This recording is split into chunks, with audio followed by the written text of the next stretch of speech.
I'm Rob Licuria, Senior Editor at Gold Derby, here with Angela Catanzaro, ACE Editor on Prey. Angela, Prey is spectacular, it's cinematic, and what really sets it apart is how little dialogue there actually is. And I know that you've spoken about this at length, but I'm really interested to know how passionate you would have been about really stretching yourself in this art form creatively. So talk me through what you were thinking when you knew that you were going to have to edit a film with not a lot of dialogue in it.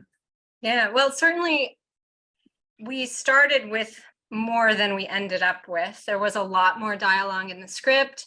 But really, from my first moment meeting with director Dan Trachtenberg, he conveyed to me his love of the wordless scenes and really was interested in exploring all of our options in terms of like not removing dialogue, but just being able to tell the story visually. We're not like attacking the words or anything, but what other methods can we use to convey this story?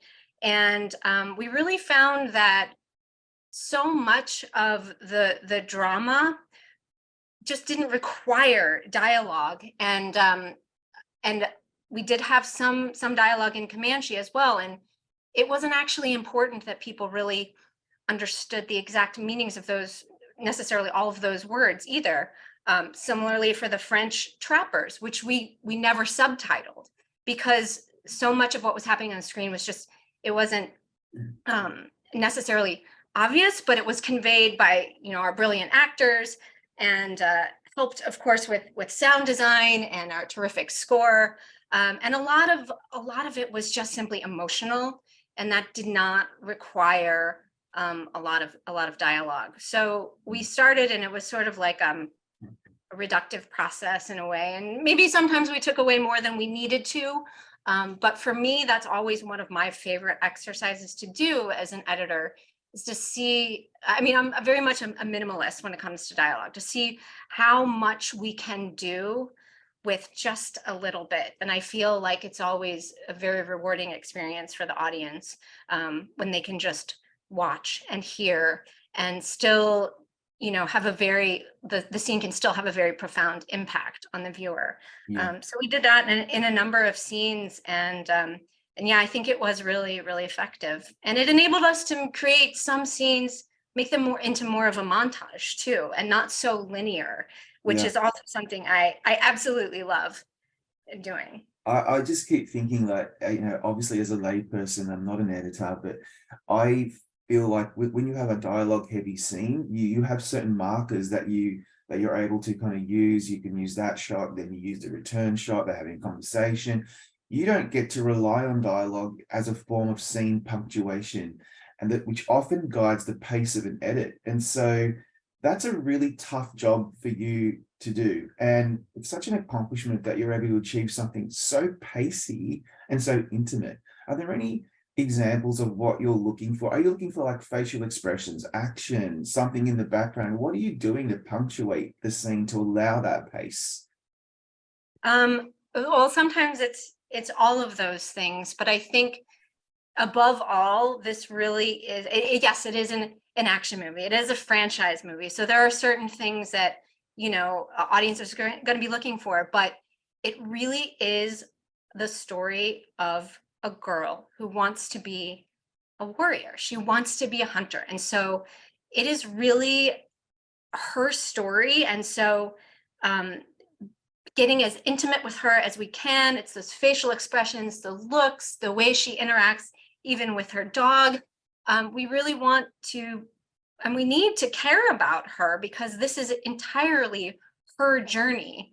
And I mean, I'm sure the action, it would probably be badass if we didn't care about her, but it's all the more impactful and meaningful when we do. So yeah, it really, and from Tabe, played by Dakota Beavers, and of course Nadu, played by Amber Midthunder, they were both so incredibly talented and brought so much, and there's so much nuance in their performance. So we really were able to lean on them to help drive some of these scenes without necessarily going to the dialogue or just relying on actions to take us from moment to moment.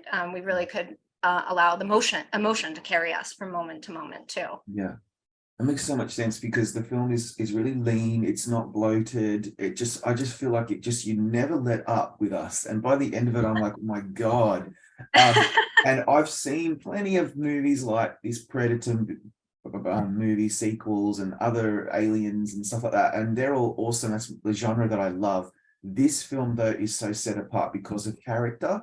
And, you mentioned the Tabe scene when he is, kind of, I don't even, I guess, impaled or something, whatever you want to call it. I was completely devastated, and I don't even know the guy that well. There's just something about the way that the screenplay and Dan's directorial work just made me care for them. What choices can you make editorially to really enhance that emotion of a scene like that, for example? Yeah, so I mean, leading up to that, it's very important that we spend enough time with him to care about him and to have an understanding that he really cares about Nadu too, so that when we lose him, it's very devastating. So spending enough time with him, and there are a couple scenes where he stands up for her, he shows up for her. He doesn't, let her off the hook, and he's not making it easy for her, but he understands why she is so driven to do what she does, and he supports her, and he sees how intelligent she is.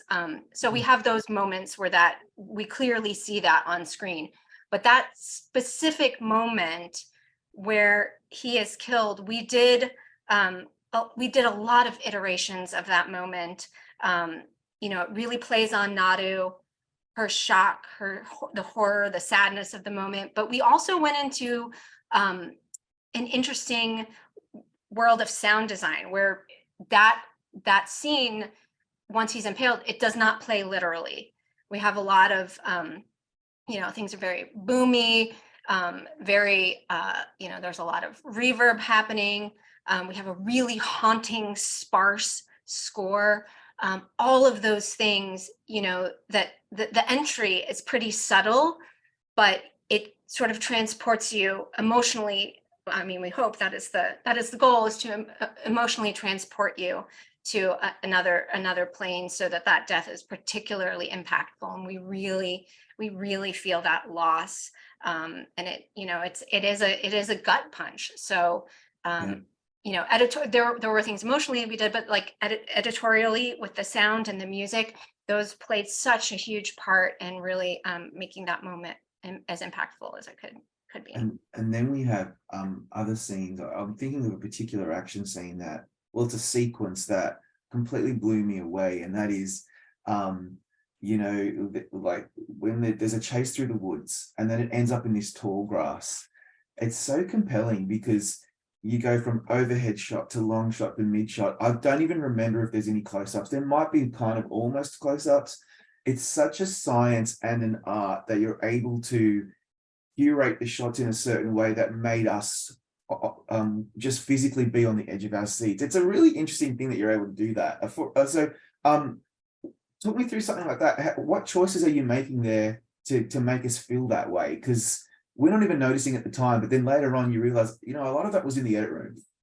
Yeah, well, we certainly, there are two parts to that scene, right? There's a part where she's running away, and then she gets pulled down into the grass. So leading up into that sudden shocking cut, the idea is to keep it pace as fast as you possibly can. There's a lot of shots, or a couple shots through the trees, where it really gives you the impression that things are moving quickly. Yeah. And then you have that moment of quiet, and then when they realize they are the ones being hunted, then we're off again. So individually, I always try to just evaluate the shots individually to see like which ones on their own give me that certain, feeling of unease, which ones really feel like the predator is bearing down on them, and then playing around with different configurations. I mean, it's never, even though things are, these scenes are generally storyboarded and you have a rough plan, you never know exactly what's going to play the best and create the most tension until you're in the room. And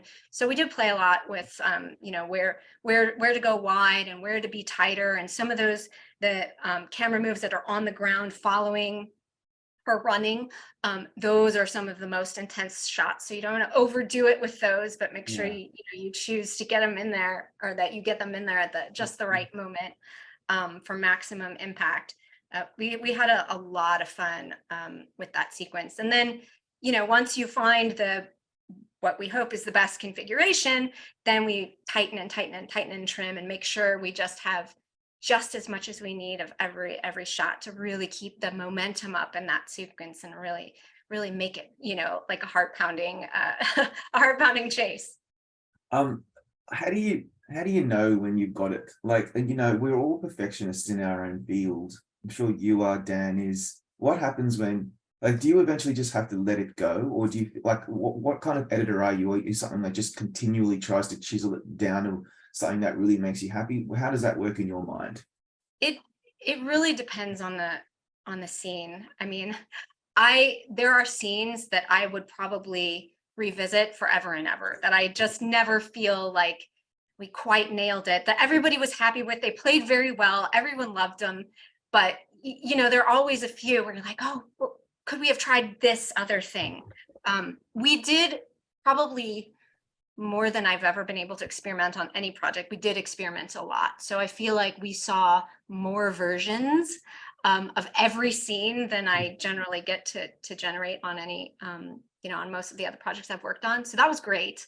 But yeah, there are still a few where I feel like we could have done a little more. But then on the other side of it is, yeah, there are a few that we kind of found the right version almost right away.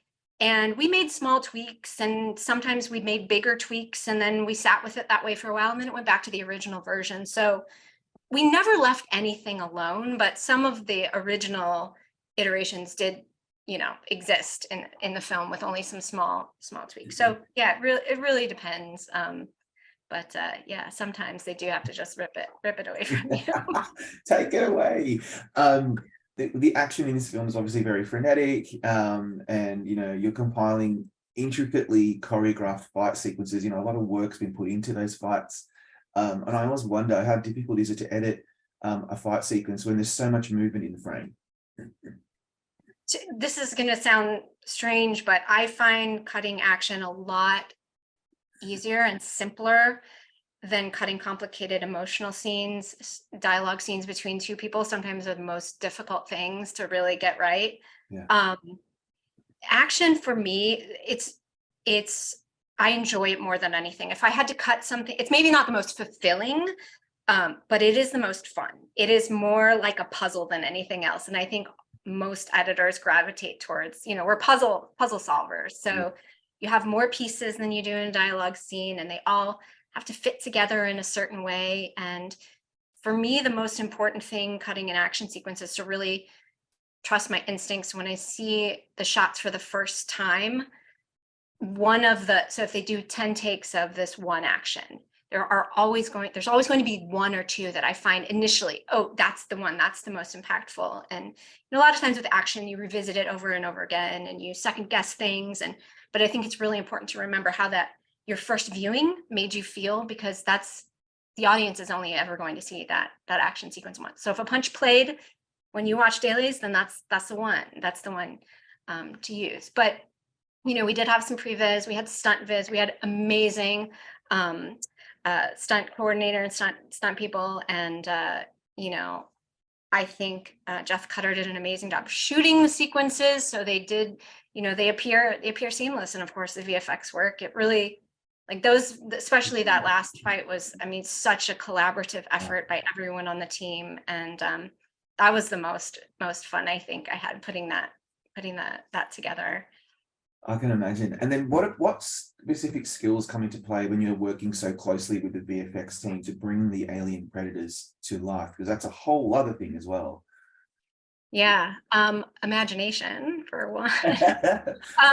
But we had a great VFX editor in-house, Ben Howdeshell, and he was able to generate temp versions of whatever we might need. And so that was extremely helpful, because if we came up with an idea in editorial, he was able to mock something up for us, so we weren't just staring at a blank screen,